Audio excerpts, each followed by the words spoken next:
పరిశుద్ధుడు అంటే డెఫినేషన్ చెప్పండి. పరిశుద్ధుడు అంటే ప్రత్యేకమైన వాడు అని. అంటే ఎలాగంటే ఆ రోజు కల్చర్స్ ఏవైతే ఉన్నాయో, అటు ఈజిప్ట్ కానీ మిగిలినటువంటి కల్చర్స్ ఏదైతే ఉన్నాయో, ఈ కల్చర్ లో దేవుళ్ళు ఎవరు అంటే విగ్రహారాధన చేస్తున్నారు వీళ్ళంతా.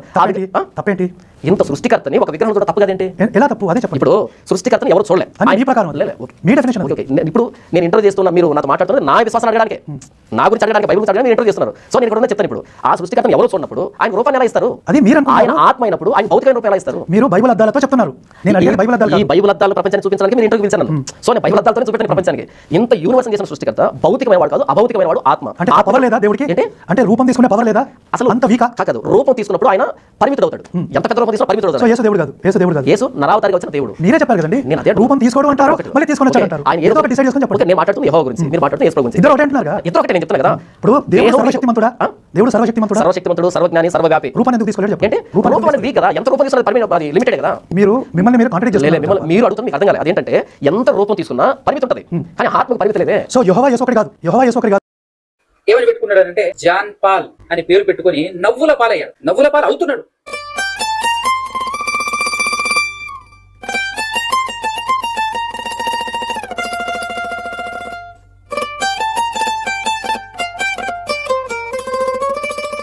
అక్షయుడు, అదృశ్యుడు, అమరత్వం గలవాడు, సమీపింపరాని తేజస్సులో ఆయన మాత్రమే వసించుచు అమరత్వము కలిగినటువంటి వాడుగా ఉన్నటువంటి ఆ ఏకైక దేవునికి ఆయన కుమారుడు మన రక్షకుడు యేసుక్రీస్తు ప్రభుల వారి ద్వారానే పరిశుద్ధాత్మ సహాయముతో వేవేలా స్తుతి స్తోత్రాలు కృతజ్ఞతాస్తుతులు చెల్లించుతున్నాను. అదేవిధంగా ఆయన మాటలు వినబడినటువంటి మాటలను చాలా జాగ్రత్తగా ఆలోచన చేసి అర్థం చేసుకుని దేవుని ఉద్దేశానుసారంగా బైబిల్ని అర్థం చేసుకుని దేవుడు ఎలా నమ్మమని ఆజ్ఞాపించాడో, దేవుడు ఏ విషయాల గురించి ఎలాంటి ఆజ్ఞలు జారీ చేశారో ఆ ఆజ్ఞలకు ఎంత మాత్రమును వ్యతిరేకంగా కాకుండా ఆ ఆజ్ఞలకు అనుకూలంగా బైబిల్ని అర్థం చేసుకొని దేవుని ఆజ్ఞలకు అనుకూలంగా బైబిల్ని అర్థం చేసుకొని నమ్మి బ్రతకాలి అనే ఉద్దేశం కలిగినటువంటి నా ప్రియ సహోదరి సహోదరులైనటువంటి మీ అందరికీ కూడా క్రీస్తు పేరటనే నా యొక్క శుభములు వందనాలు తెలియజేస్తూ ఉన్నాను.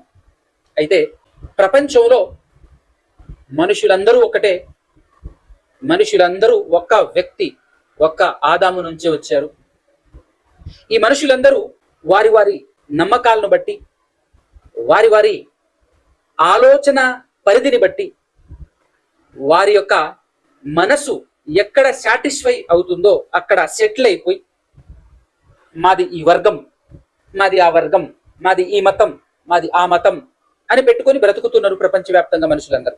ఎలా బ్రతికినా, ఏ విధంగా ఎలాంటి మతాలుగా వర్గాలుగా విడిపోయినప్పటికీ దేవుడు ఒక్కడే అని నమ్మని వాడేవాడు చెప్పండి మీరు?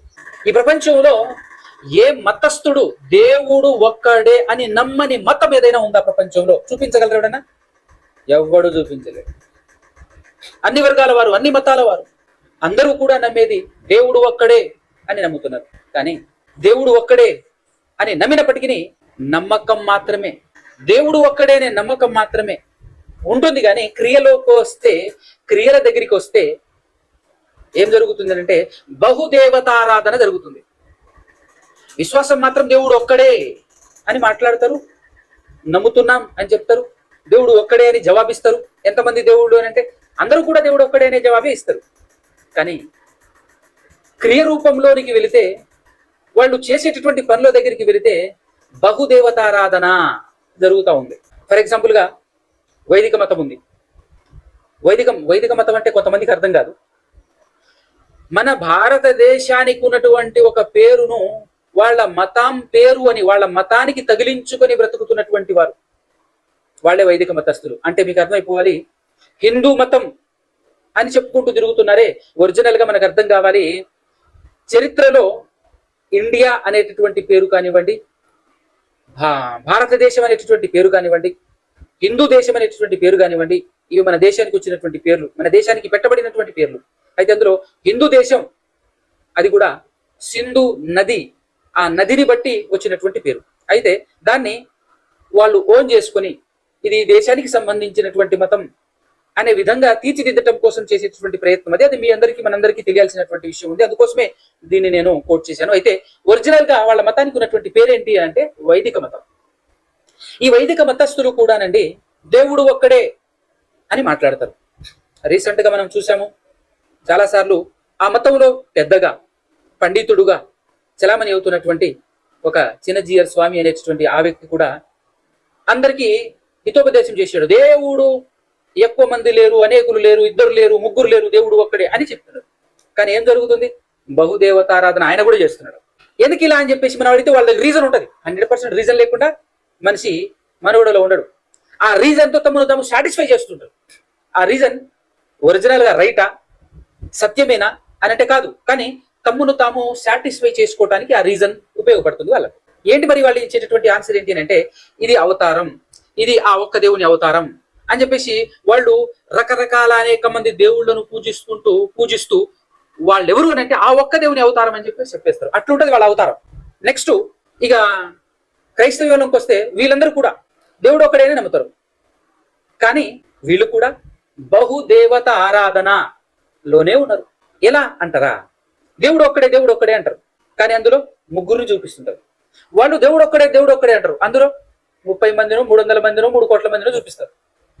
ఏదైతే ఇది బహుదేవత ఆరాధనే కదా, ఒక్క దేవుడు కాకుండా ఇద్దరు ముగ్గురు ఉన్నారు, ఇక అక్కడి నుంచి ఎంతైనా ఉండని, అది బహుదేవత ఆరాధనే. కాబట్టి ఇలా బహుదేవత ఆరాధన చేస్తున్నటువంటి వాళ్ళు మన క్రైస్తవ్యంలో చాలా మంది ఉన్నారు. ఒరిజినల్ గా క్రైస్తవ్యం అనేది మతం కాదు, కానీ మతంగా మార్చుకొని తమ ఇష్టానుసారంగా చలామణిలో ఉన్నటువంటి వాళ్ళు 90% కంటే ఎక్కువనే ఉన్నారు అని చెప్పడంలో మనం ఆలోచించాల్సిన అవసరం లేదు. అలాంటి ఎక్కువ మందిలో చాలా మంది ఎక్కువ మంది దేవుడు ఒక్కడే అని నోటి మాటతో చెబుతూ క్రియల్లోకి వస్తే బహుదేవతారాధన చేస్తూ ఉంటారు. అందులో రీసెంట్ గా ఒక స్వామి గారు, క్రైస్తవ్యంలో ఉన్న ఒక స్వామి గారు తాను ఫేమస్ అవ్వటం కోసం, పాపులారిటీ కోసం తిరుగుతున్నాడు అనమాట. అందరిలా నేను ఫేమస్ పర్సనాలిటీ అవ్వాలి, పబ్లిసిటీ అవ్వాలి అని చెప్పేసి తిరుగుతున్నాడు స్వామి గారు. స్వామి గారు అంటే ఎవరు అనుకుంటున్నారా?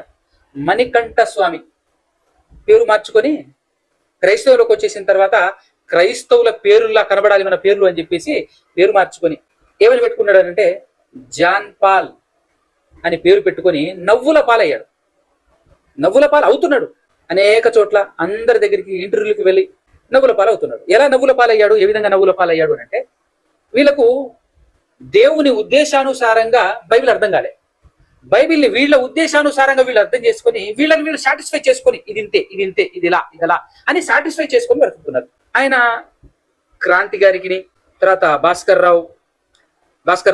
డాక్టర్ భాస్కర్ రాజు అనేటువంటి ఆయన దగ్గరికి, అలా అందరి దగ్గరికి అడిగి మరి రిక్వెస్ట్ చేసి మరి వెళ్ళి పబ్లిసిటీ కోసం వెళ్తున్నటువంటి వ్యక్తి. సరే వెళ్ళాడు.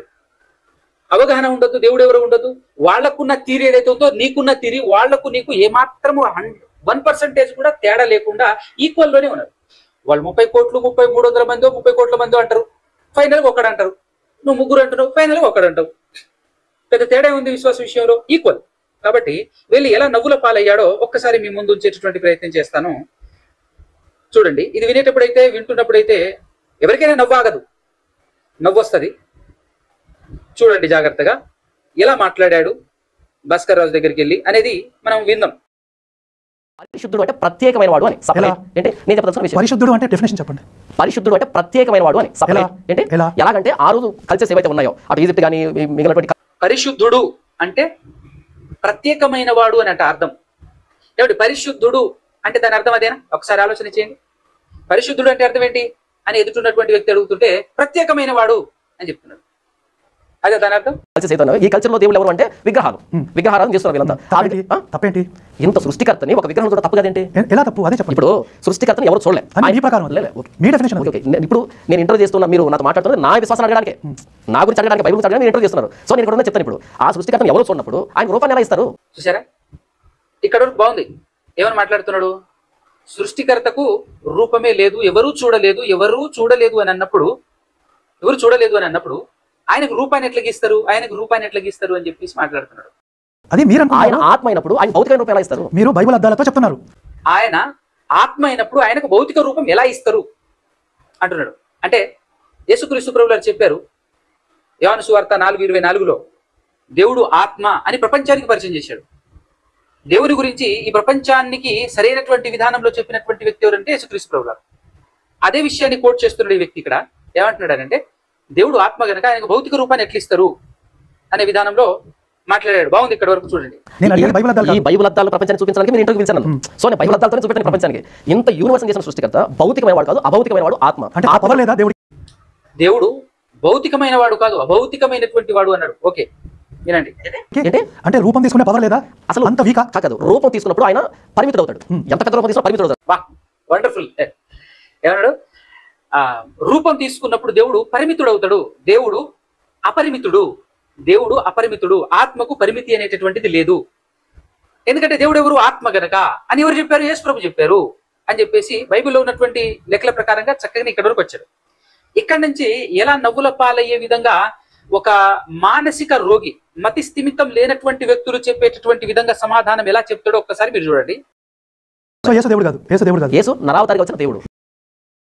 ఇప్పుడు మీరు చెప్పిన లెక్కల ప్రకారంగా అయితే యేసు దేవుడు కాదు అని చెప్పాడు ఆయన ఎదుటిన్నటువంటిది.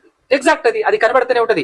బైబిల్ కరెక్ట్ గా దేవుని ఉద్దేశానుసారంగా బైబిల్ ఎవరు చదివినా కూడా వాళ్ళకి అది అర్థమవుతుంది ఈజీగా. మీరే చెప్పారు కదండి, నేను అదే రూపం తీసుకోవడం అంటారు, మళ్ళీ తీసుకొని వచ్చాడు అంటారు. ఆయన ఏదో ఒకటి డిసైడ్ చేసుకొని చెప్పండి. నేను మాట్లాడుతుంది యెహోవా గురించి, మీరు మాట్లాడుతుంది యేసు ప్రభు గురించి. చూసారా, ఇది నిజంగా నవ్వు వచ్చేటటువంటి విషయమే కాదు. ఇప్పుడు నేను మాట్లాడుతుంది యెహోవా గురించి, మీరు మాట్లాడుతుంది యేసుక్రీస్తు గురించి అని చెప్పేసి అన్నాడు. అంటే ఇప్పుడు ఏం చెప్పింది ఇక్కడ క్లియర్ గా? యెహోవా వేరు, యేసుక్రీస్తు వేరు. ఎందుకంటే ఆ క్వాలిటీస్ వేరున్నాయి, ఈ క్వాలిటీస్ వేరున్నాయి. యేసుక్రీస్తు ఏమో భూలోకంలో మనిషి రూపంలో వచ్చాడు, ఒక ఆకారంలో కనబడ్డాడు, భౌతిక రూపంలోనికి వచ్చాడు, భౌతికంగా కనబడ్డాడు. చాలా మంది చూశారు ప్రపంచంలో. కానీ దేవుణ్ణి చూశారు ఎవరైనా? దేవుణ్ణి ఎవరు చూడలేదు. దేవుడు ఆత్మ, దేవునికి శరీరం లేదు, దేవుడు అపరిమితుడు, పరిమితిలోనికి రానివాడు అనేటటువంటి వాస్తవాలు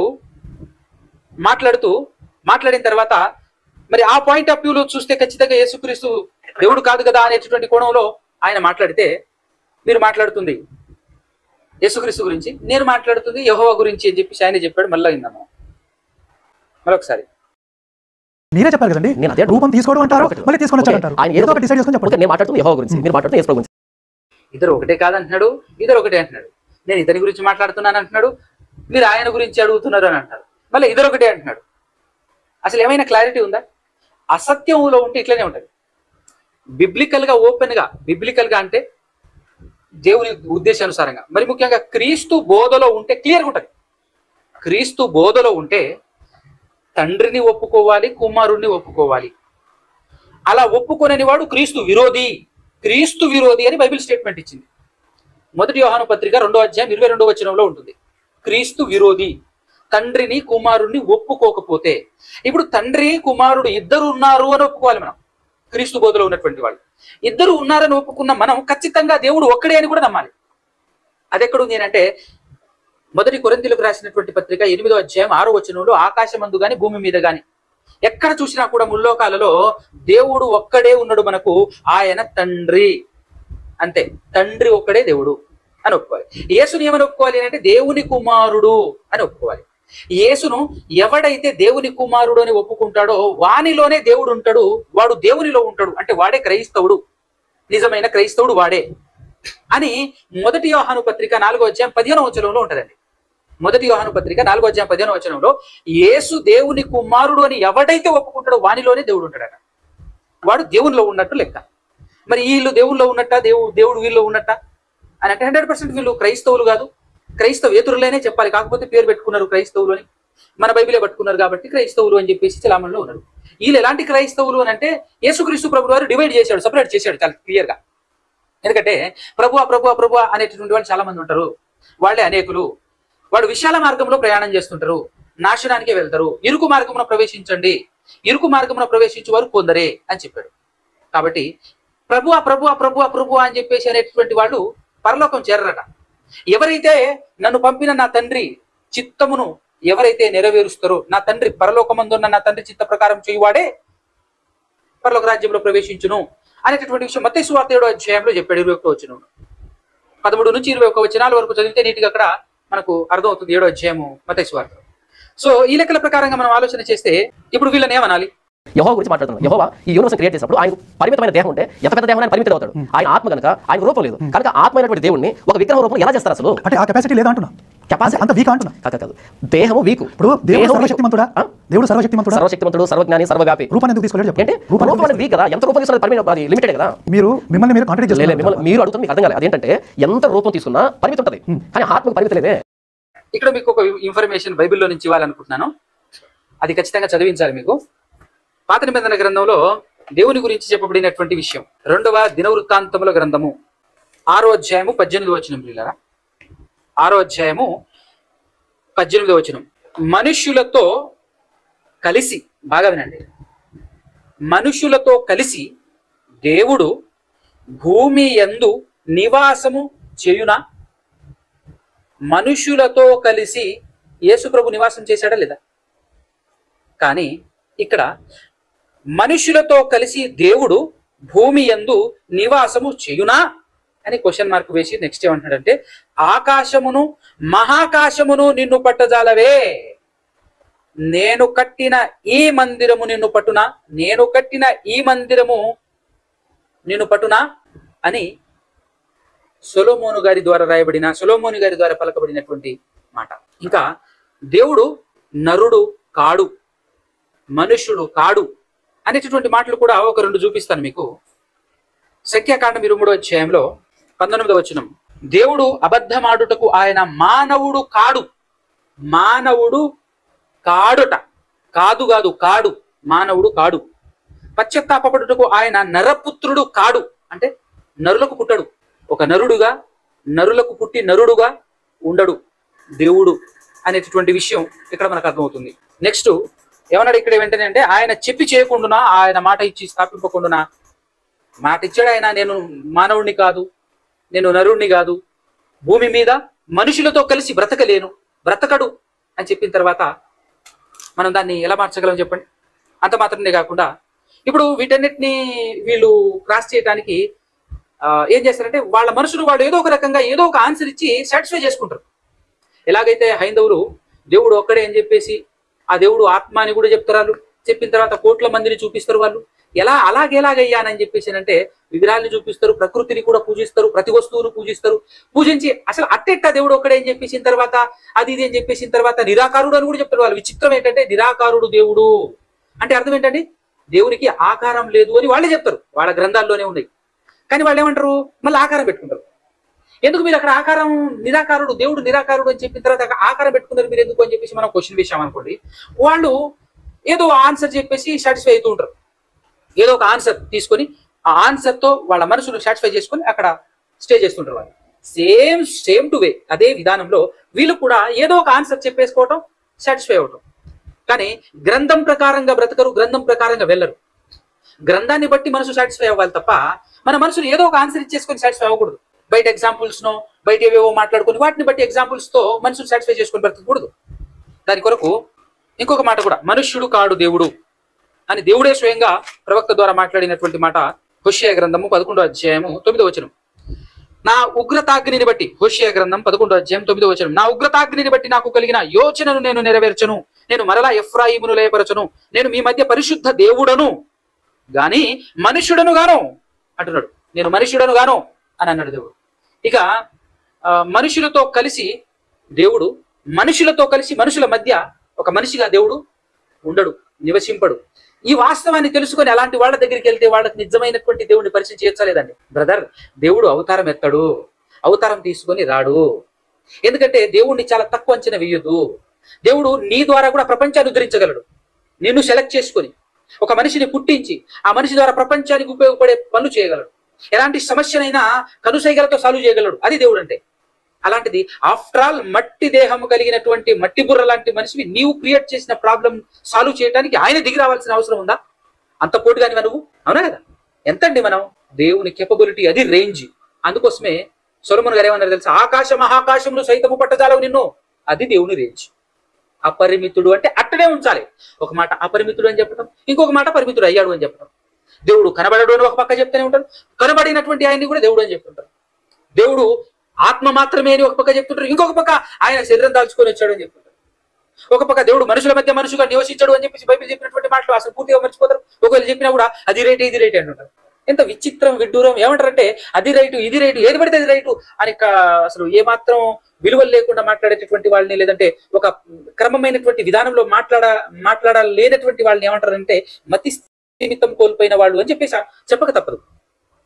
కాబట్టి ఆకాశ మహాకాశములో సైతం నిన్ను పట్టజాలవు అనేటటువంటి విషయం నాట్ ఓన్లీ ఓల్డ్ టెస్ట్మెంట్, కొత్త నిబంధనలో కూడా మనకు రాయబడింది. అపోస్తుల కార్యం 7వ అధ్యాయము స్టెఫెను గారి ప్రసంగంలో స్టెఫెను గారు ఊటంగిస్తున్నటువంటి అద్భుతమైనటువంటి మాట చూడండి ఒక్కసారి.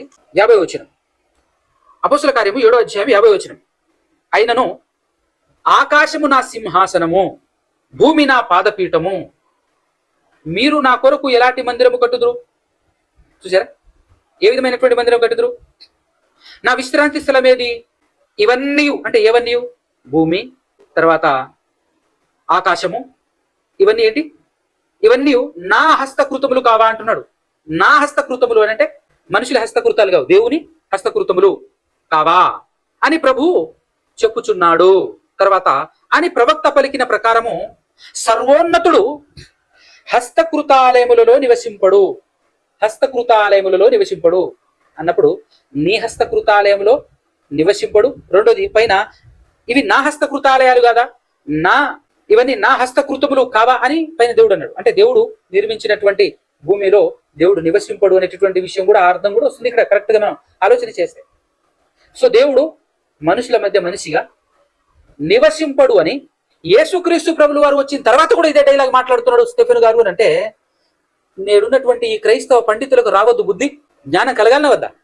పాత నిబంధనలు అంటే యేసుక్రీస్తు ప్రభులు వారు భూలోకంలో మనిషిగా అడుగు పెట్టక మునుపు చెప్పబడిందండి అని చెప్పేసి, ఇక్కడ దేవుడు తగ్గించుకొని వచ్చేసాడండి అని చెప్పేసి తమను తాము సాటిస్ఫై చేస్తూ బ్రతుకుతున్నటువంటి ఈ అబద్ధ బోధకులు ఎవరైతే ఉన్నారో వీళ్ళకి అర్థం కావాలి, వీళ్ళ బద్ధికులా లేకపోతే అపోస్తలుల బద్ధికులా? అపోస్తలు చెప్పింది రైటా, వీళ్ళు చెప్పింది రైటా? అపోస్తులేమో ఇప్పుడు కళ్ళారా చూసినటువంటి వాళ్ళండి వీళ్ళు. యేసుక్రీస్తుతో పాటు తిరిగి, యేసుక్రీస్తుతో పాటు బ్రతికి, యేసుక్రీస్తుతో పాటు తిరిగి, యేసుక్రీస్తుతో పాటు పడుకొని ఆయనతో పాటు కలిసి తిరిగినటువంటి వీళ్ళు ఏమంటున్నారా తెలుసా?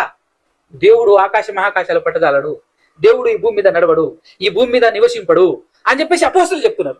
కానీ మతి స్థిమితం లేకుండా పాపులారిటీ కావాలని తిరుగుతున్నటువంటి ఈ స్వామి లాంటి వాళ్ళు ఏం చేస్తున్నారు చూడండి. మరి నవ్వుల పాలు కాదా ఇది? బైబిల్ని మనిష్టానుసారంగా అర్థం చేసుకోకూడదు. అక్కడ ఒక అక్షరం అక్కడ ఒక అక్షరం చూపించి అక్షర జ్ఞానంతో మోసపోతున్నటువంటి వారు ఉన్నారు క్రైస్తవ్యంలో. దేవుని ఉద్దేశానుసారంగా అర్థం కావాలి, దేవుని సంకల్పానుసారంగా అర్థం చేసుకోవాలి.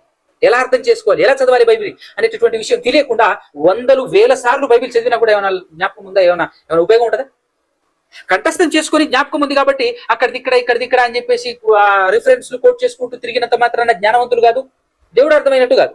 నిత్య జీవం దొరకాలి అని అంటే స్వయంగా యేసుక్రీస్తు ప్రభువు చెప్పారు, అద్వితీయ సత్య దేవుడవైన నిన్నును నీవు పంపిన యేసుక్రీస్తును తెలుసుకోవటమే నిత్య జీవము అని యేసు ప్రభు చెప్పాడు. ఆ మాటను అసలు విలువిస్తారు వీళ్ళు? అసలు వీళ్ళు విలువిస్తారా? దొంగలు వీళ్ళు. అది యోహాను సువార్త 17:3 ఉంటది. యేసుక్రీస్తు ప్రభువు వారి యొక్క ప్రార్థన అది. తండ్రి, నిత్య జీవం ఎవడైనా ఈ లోకంలో పొందుకోవాలి అని అంటే మీరొక్కరే దేవుడు అని తెలుసుకోవాలి, మీరు పంపించిన నా గురించి తెలుసుకోవాలి. అది దాని అర్థం. అద్వితీయ సత్య దేవుడు అంటే మీరొక్కరే దేవుడు అని తెలుసుకోవాలి, మీ దగ్గరికి రావాలంటే నా ద్వారానే రావాలి అని తెలుసుకోవాలి. అలా తెలుసుకోకపోతే ఎన్ని వేల సార్లు బైబిల్ చదివినా కూడా ఉపయోగం లేదు, ఎంతమందిని పోగు చేసుకున్నా కూడా ఫలితం లేదు. కాబట్టి ఈ జ్ఞానం లేనటువంటి వాళ్ళు ఎగురుతుంటారు అనమాట. పాపులర్ అవ్వాలి అని చెప్పేసి రిక్వెస్ట్ చేసుకుంటూ మరి పరిగెడుతున్నారు. వాళ్ళకి తోచింది వాళ్ళు అడుగుతాం, వీళ్ళకి తోచింది నేను చెప్పటం. ఏంటయ్యానంటే పబ్లిక్ ప్లాట్ఫామ్ మీద కనబడాలి, పబ్లిక్ లో ఫేమస్ పర్సనాలిటీగా కనబడాలి అని ఆతురత తప్ప ఓపికతో నేర్చుకుందామని ఆలోచన లేనటువంటి వ్యక్తులు. ఈ సహోదరుడు మాత్రమే కాదు, అనేకులు. ఇంకా క్లియర్ గా ఎంత మతి సిమితం లేని మాటలు ఈ వ్యక్తి మాట్లాడుతున్నాడో అర్థం కావాలి అని అంటే ప్రకటన గ్రంథానికి వచ్చేసిన తర్వాత ఏం జరుగుతుందో చెప్తున్నాడు చూడండి. ప్రకటన గ్రంథంకి వచ్చేసిన తర్వాత కాబట్టి ఏంటంటే మనం ప్రకటన గ్రంథం వచ్చేటప్పటికి ఒకే సింహాసనం, అటు తండ్రి ప్రభు యేసుక్రీస్తు ఇద్దరు కనిపిస్తారు. కాబట్టి ఏంటంటే మనం ప్రకటన గ్రంథం వచ్చేటప్పటికి ఒకే సింహాసనం, అటు తండ్రి ప్రభు యేసుక్రీస్తు ఇద్దరు కనిపిస్తారు. కాబట్టి ఒకే సింహాసనం, ఇద్దరు కనపడతారట. ఇద్దరు కనబడినా కూడా మేము ఇద్దరం అని చెప్పం. అది మరి మతి స్థితితో ఉన్నట్ట లేనట్ట మీరు చెప్పండి. ప్రకటన గ్రంథంకి వచ్చేసిన తర్వాత ఒకటే సింహాసనం మీద ఇద్దరు కనబడుతుంటారు. ఇద్దరు కనబడినా కూడా మేము ఒప్పుకోం, ఇద్దరు కనబడినా కూడా ఇద్దరని మాత్రం మేము చెప్పం, ఒకటే అంటాం. ఏమంటారు దీన్ని? ఒక్కసారి మీరు ఆలోచన చేయండి పిల్లల. పచ్చి పచ్చిగా మోసం చేస్తూ అసత్యం మాట్లాడుతున్నటువంటి వీళ్ళని నమ్మి వీళ్ళ వెంబడి వెళ్తారా? వాక్యానుసారంగా నమ్మి పరలోకం చేరుతారా? ఇంకా చెప్పాలంటే ఈ మహానుభావుడు ఎవరో ఒక వ్యక్తి ఫోన్ చేస్తే మీరు మాట్లాడుతుంది అబద్ధం అంటే అవును అబద్ధమే మాట్లాడతా. క్రైస్తవులను ఎందుకు కన్ఫ్యూజన్ లో పెడుతున్నారు మీరు అంటే కన్ఫ్యూజన్ పెట్టడమే నా టార్గెట్, క్రైస్తవుల్ని కన్ఫ్యూజ్ చేయడమే నా టార్గెట్ అని పబ్లిక్ గా చెప్పాడు ఫోన్లో. వాళ్ళు ఏదో ఛానల్లో అప్లోడ్ చేశారు. అలా కాదండి, అంటే మీరు చెప్పింది మరి వాక్యానుసారం కాదన్నప్పుడు దాన్ని సరి చేయరు కదా. నేను టైం పాస్ కదా మాట్లాడుతుంటా బ్రదర్. టైం పాస్ మాట్లాడుతుంటారా? అవును బ్రదర్. కదా నేను టైం పాస్ కదా మాట్లాడుతుంటా బ్రదర్. టైం పాస్ మాట్లాడుతుంటారా? అవును బ్రదర్. అదేంటండి? అంతే బ్రదర్. టైం పాస్ మాట్లాడటం ఏంటంటే వాక్యం? అంతే బ్రదర్. టైం పాస్ మాట్లాడతారా? సరే బ్రదర్, ఆల్రెడీ మాట్లాడేశాను, అది ఒప్పుకుంటే వినండి లేకపోతే వదిలిపెట్టేసాను, ఇబ్బంది ఉండదు కదంటే. మీరు చెప్పింది వాక్యానుసారం కాదని మాకు అనిపించింది. ఓకే, మంచిది, సంతోషం.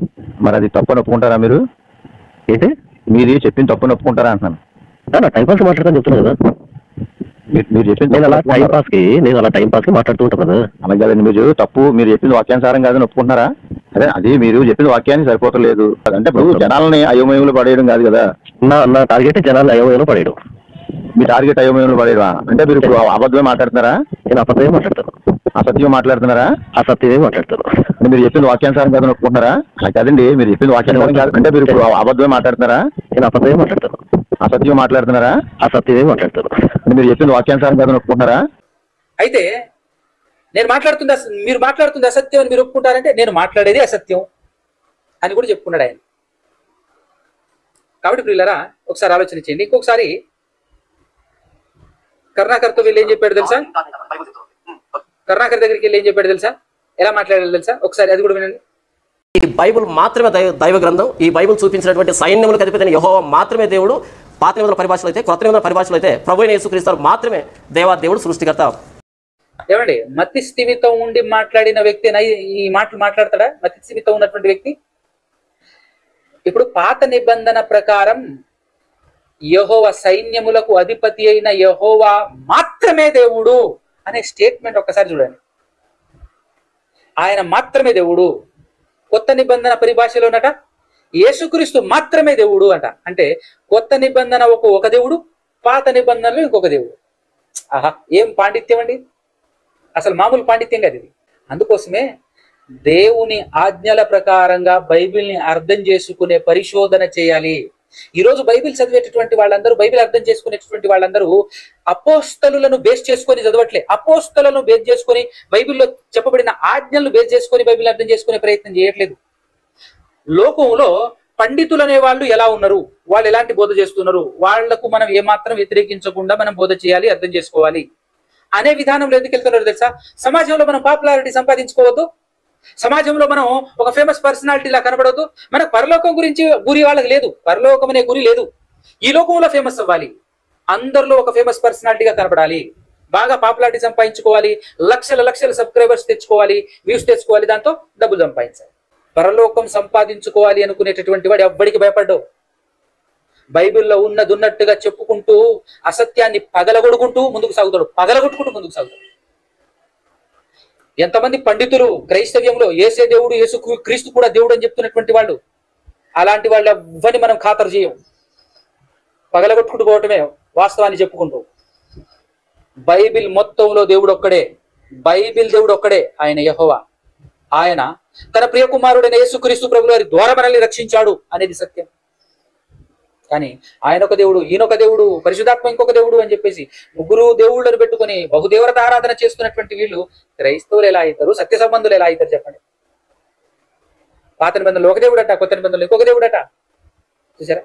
ఇతను కేవలం పబ్లిసిటీ కోసం మాత్రమే ఈ ఇంటర్వ్యూలు ఇచ్చుకుంటూ ముందుకు సాగుతున్నాడు, పరిగెడుతున్నాడు అనేటటువంటి విషయం మనం మాత్రమే కాదు, మనం కాదు, ఎవరి దగ్గరికి అయితే ఈయన మరి రిక్వెస్ట్ చేసి వెళ్ళకపోతే, ఆ ఇంటర్వ్యూ చేసినటువంటి వ్యక్తి ఆ స్టేట్మెంట్ ఇచ్చాడు అని అంటే రిక్వెస్ట్ చేసి వెళ్ళాడనే కదా అర్థం. ఒకసారి అది చూడండి. సిగ్నేచర్ స్టూడియో అనే ఛానల్లో ఈ జాన్ పాల్ వెళ్ళి అక్కడ కూడా ఇంటర్వ్యూ ఇచ్చాడు. ఇంటర్వ్యూలు ఎందుకు ఇస్తున్నాడు అంటే పాపులర్ అవుదాం అనుకుంటున్నాడు. కానీ ప్రాబ్లం ఏంటంటే ఈ జాన్ పాల్ క్యారియర్ ఎండ్ అవుతుంది ఈ ఇంటర్వ్యూలతో. చూసారా? అంటే పాపులారిటీ కోసం ఈయన ఇంటర్వ్యూ చేసిన తర్వాత నెక్స్ట్ ఏమన్నాడు తెలుసా? ఇంటర్వ్యూ అయిపోయిన తర్వాత వీరండి ఒకసారి ఆ భాస్కర్ రాజు ఏమన్నాడు. ఈ వీడియో శుక్రవారం రోజు సాయంత్రం అప్లోడ్ అయింది. అంటే రికార్డింగ్ చేసింది ఒక రోజు ముందనమాట, అంటే గురువారం రోజు దీన్ని రికార్డ్ చేశామండి. ఈ ఇంటర్వ్యూలో నేను జాన్ పాల్ అనే ఒక దొంగ పాస్టర్ని ఇంటర్వ్యూ చేశాను. చూసారా, ఇంటర్వ్యూ చేసిన తర్వాత ఇట్లా. కాబట్టి పిల్లరా ఒక్కసారి ఆలోచన చేయండి, ఏది సత్యం ఏది అసత్యం. దీనికి సంబంధించినటువంటి విషయాలు మన ఛానల్లో ప్లేలిస్ట్లోకి వెళ్తే క్రీస్తు దైవత్వం అని, క్రీస్తు పూర్వం క్రీస్తు ఉనికి అని, యేసుక్రీస్తు దేవుడు అని చెప్పేవాళ్ళు చూపించే వచనాలు ఏవైతున్నాయో వాటి వివరణ కానివ్వండి, అలా కూడా ప్లేలిస్ట్లో ఉంది. ఇవన్నీ మీరు చూసే ప్రయత్నం చేయండి. ఉట్టిగిన ఇదొక్కటే వినేసి కామెంట్లు చేయటం కాదు. చాలా ఉంది ఇన్ఫర్మేషన్, చాలా ఇచ్చాను. సో ఫైనల్గా ఒక మాట, క్రీస్తు బోధలో ఎవరెవరు ఉంటారు అనేది 1 యోహాను పత్రిక 2వ యోహాను పత్రిక 1వ అధ్యాయం ఉంటుంది, 9వ వచనం చూడండి. క్రీస్తు బోధ యందు నిలిచి ఉండక అన్నాడండి. క్రీస్తు బోధ యందు నిలిచి ఉండక దానిని విడిచి ముందునకు సాగు ప్రతి వాడును దేవుణ్ణి అంగీకరింపడట. ఇంతకు దేవుడు ఎవరు? తండ్రిని అంగీకరింపరు. ఎందుకనంటే ఇప్పుడు ఈ వ్యక్తి చూడు, ఇంటర్వ్యూకి వెళ్ళిన ప్రతి చోటల్లా దేవుడు ఒప్పుకున్నాడా? దేవుడు ఒప్పుకోలే.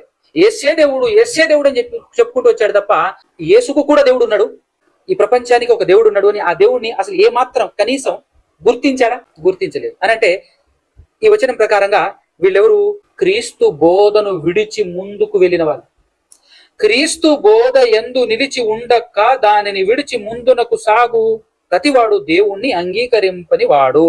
ఆ బోధ యందు అంటే ఆ క్రీస్తు బోధ యందు నిలిచి ఉండేవాడు తండ్రిని కుమారుణ్ణి అంగీకరించువాడు. తండ్రిని అంగీకరిస్తాడు, కుమారుణ్ణి అంగీకరిస్తాడు. తండ్రి ఎవరు? తండ్రి ఒక్కడే దేవుడు అని 1 కొరింథీ పత్రిక 8:6 చెప్పింది. కాబట్టి తండ్రి అంటే దేవుడు, తర్వాత కుమారుడు అంటే యేసు క్రీస్తు ప్రభుల వారు, ఇద్దరున్నారు అని ఒప్పుకునేటటువంటి వాడు క్రీస్తు బోధలో ఉన్నవాడు. క్రీస్తు బోధలో ఉన్నటువంటి వారికి దేవుడు ఒక్కడే, ఆయన యెహోవా లేదా తండ్రి. యేసు దేవుని కుమారుడైన క్రీస్తు అని ఒప్పుకుంటేనే దేవుడు మనలో ఉంటాడు. అది గుర్తుపెట్టుకోండి. సో ఇలా క్రీస్తు బోధను ఎవడైనాను ఈ బోధను తేకుండా, క్రీస్తు బోధను తేకుండా మీ యొద్దకు వచ్చిన ఎడల వానిని మీ ఇంట చేర్చుకొనవద్దు, శుభమని వానితో చెప్పను వద్దు అని ఎంత గొప్ప స్టేట్మెంట్ ఇచ్చాడు. విచిత్రం ఏంటంటే మీరందరూ వాళ్ళ ఇంట్లోనే ఉన్నారు, వాళ్ళనే సేవకులుగా కలిగి ఉన్నారు, కానీ వాళ్ళని ఇంట్లో కూడా రానియొద్దు, అసలు వందనం కూడా చేయొద్దు, శుభములు అని కూడా చెప్పొద్దు అనేటటువంటి విషయం ఇక్కడ బైబిల్ చెప్పింది.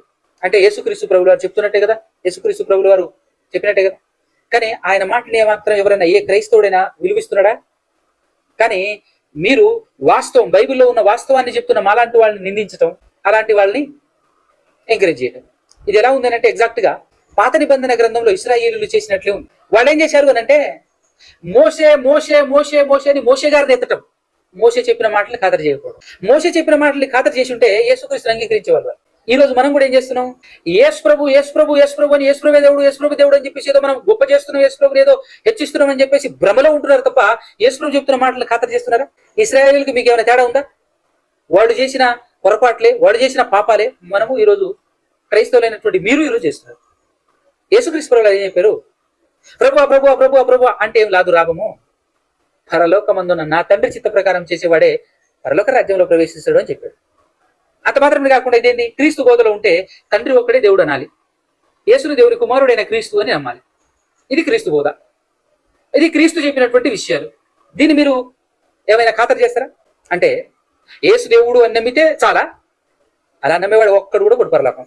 ఆడెంత పెద్ద పండితుడైనా, ఎంత పెద్ద పాపులర్ పర్సనాలిటీ అయినా మీకు కనబడవచ్చు గొప్పగా, కానీ దేవుని దృష్టిలో చూడు, వాడు దేవుని పరిధిలో కూడా ఉండరు, లేరు 100%. ఏదో మిమ్మల్ని మీరు భ్రమపరుచుకొని సామెతలు, లోక సంబంధమైనటువంటి విషయాలతో సాటిస్ఫై చేసుకొని బ్రతుకుతున్నారు.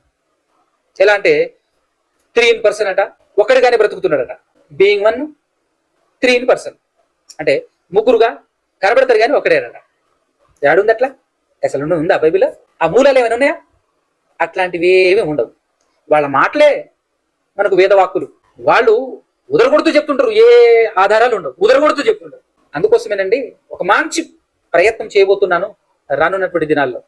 ఇదే విధానాన్ని మనసులో పెట్టుకొని కొత్త నిబంధనలో ప్రతి పుస్తకం వివరించే ప్రయత్నం చేస్తాను. కొత్త నిబంధనలో ఉన్న ప్రతి పుస్తకం ఈ పర్స్పెక్టివ్ లో, ఈ కోణంలో, ఈ విధానంలో.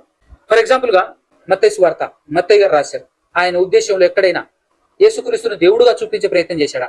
మార్కు గారు ఎక్కడైనా దేవుడుగా చూపించే ప్రయత్నం చేశారా? పౌలు గారు ఉన్నారు, ఏ పత్రికలోనైనా ఆయన యేసు ప్రభును దేవుడు అని చూపించే ప్రయత్నం చేశాడా అని పత్రిక మొత్తంలో పత్రిక యొక్క ఉద్దేశాన్ని మీ ముందుంచేటటువంటి ప్రయత్నం రానున్నటువంటి దినాల్లో చేస్తాను. అందులో మొట్టమొదటిగా అపోస్తుల కార్యాన్ని చేయాలనుకుంటున్నాను. ఎందుకంటే మనం అందరం అపోస్తుల బోధ ఎందు ఉండాలి కాబట్టి అపోస్తులందరి ఇంటెన్షన్ ఏంటి అనేది మనకు అపోస్తుల కార్యం మొత్తంలో మనకు అర్థమవుతుంది. అపోస్తుల ఇంటెన్షనే యేసుక్రీస్తు ఇంటెన్షన్, యేసుక్రీస్తు ప్రభు వారి యొక్క ఇంటెన్షనే దేవుని ఇంటెన్షన్. కాబట్టి ఆ దేవుని ఇంటెన్షన్ మనకు అర్థం కావటం కోసం రానున్నటువంటి దినాల్లో, ఎందుకో తెలుసా, ఇది కేవలం మీకోసమే, మీ మనోనేత్రాలు వెలిగింపబడటం కోసం మాత్రమే, మీరు సర్వసత్యంలోనికి రావటం కోసం మాత్రమే నా ఈ ప్రయత్నం చేయాలి అని అనుకుంటున్నాను. కాబట్టి దయతో మీ గురించి నేను మాట్లాడుతున్నాను. ఆలోచించండి, ఆవేశపడకండి. నరుని కోపము దేవుని చిత్తాన్ని నెరవేర్చదు అనే విషయాన్ని గుర్తుపెట్టుకొని ఆలోచించి బైబిల్ని పరిశీలించండి. గుడ్డిగా మనుషుల్ని అభిమానించి మోసపోకండి. మిమ్మల్ని మీరు మోసం చేసుకుని ఫైనల్ గా నరకానికి చేరకండి. ఇలాంటి వాళ్ళు అనేకులు, సత్యం తెలియని పండితులు. చూశారు కదా వాళ్ళ పాండిత్యం ఎంత భయంకరంగా ఉందో, నవ్వుతున్నారు. కాబట్టి మీరు ఆలోచిస్తారని నమ్ముతూ ఈ మాటలు ముగిస్తున్నాను. కళ్ళు మూసుకొని తల్లోంచినట్లయితే చిన్న ప్రార్థన. పరమాత్ముడా, పరిశుద్ధుడా, పరమందు ఆసీనుడా, సమస్త సృష్టిని సృష్టించి ఆ సృష్టిలో ప్రథములుగా ఉన్న మనుషులను మీరే మీ ప్రియ కుమారుడైన యేసుక్రీస్తు ప్రభువు వారి ద్వారా రక్షించాలని ఆయనను 2000 సంవత్సరాల క్రితం ఈ లోకానికి పంపించారు. అంత మాత్రమే కాకుండా తండ్రి, మీరే ఈ లోకానికి పంపించిన యేసుక్రీస్తు ప్రభువు వారిని మనుషులు చంపేస్తే మరలా 3వ దినాన మీరు తిరిగి లేపారు అనే వాస్తవం తెలుసుకోకుండా, ఈ సువార్తను గ్రహించకుండా ఈరోజు పండితులుగా చెలామణి అవుతూ మీ పిల్లల్ని నరకానికి నడిపిస్తున్నటువంటి వారు అనేకులు. అలాంటి వారి మనోనేత్రాలను వెలిగింపచేయమని ప్రాధేయపడుతూ బ్రతిమాలు కొంచెం మీ పాదాల సన్నిధి నుంచి మీ ప్రియ కుమారుడు మా ప్రభు మా కొరకు ఈ లోకానికి వచ్చి తన ప్రాణాన్ని త్యాగం చేసినటువంటి, తన రక్తాన్ని కార్చినటువంటి యేసుక్రీస్తు యొక్క అతి పరిశుద్ధమైన పవిత్రమైనటువంటి నామంలోనే ఈ ప్రార్థన అడిగి పొందుకుని ఉన్నాము కదా తండ్రి. ఆమేన్. అందరికీ వందనాలు.